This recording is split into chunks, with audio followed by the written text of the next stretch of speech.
What's up, guys, and welcome to Fazi Fitness.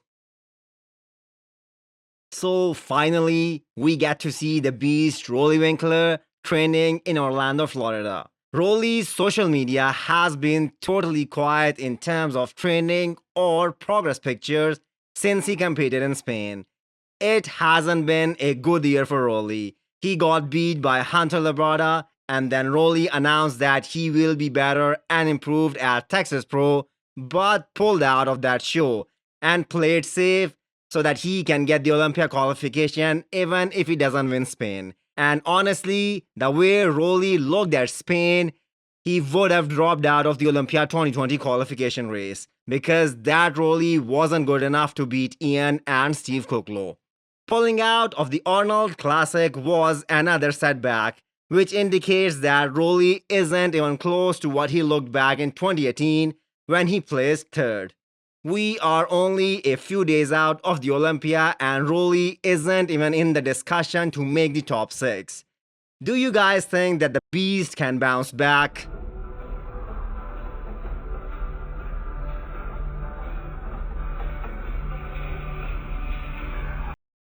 Finally, update from Big Ramy's camp, who gets his last workout in before flying to Orlando. Ramy is going to be huge and peeled. The detail on the quads and hamstrings is unmatched. We all know that Ramy's side chest is the best right now, along with Akeem Williams. According to his team, Ramy already looks better than what he did last year, and history of Mr. Olympia tell you that when Mr. Olympia shows up, even a little bit improved, he walks away with the title.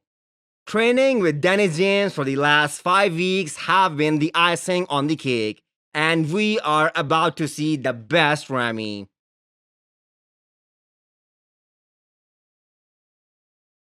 Bad news for a young and upcoming guy who was about to make Olympia debut in a week.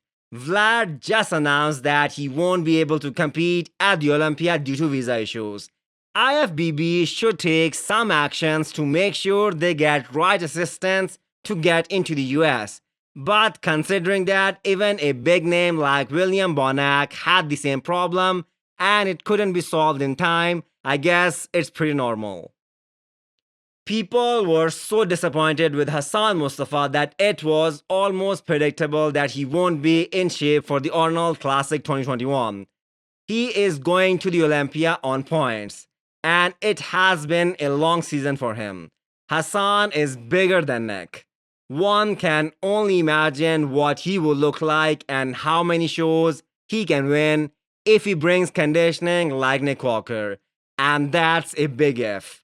But here is a great advice from the veteran Dennis Wolf. Hassan needs to lose a lot of weight before he gets in insanely crazy conditioning.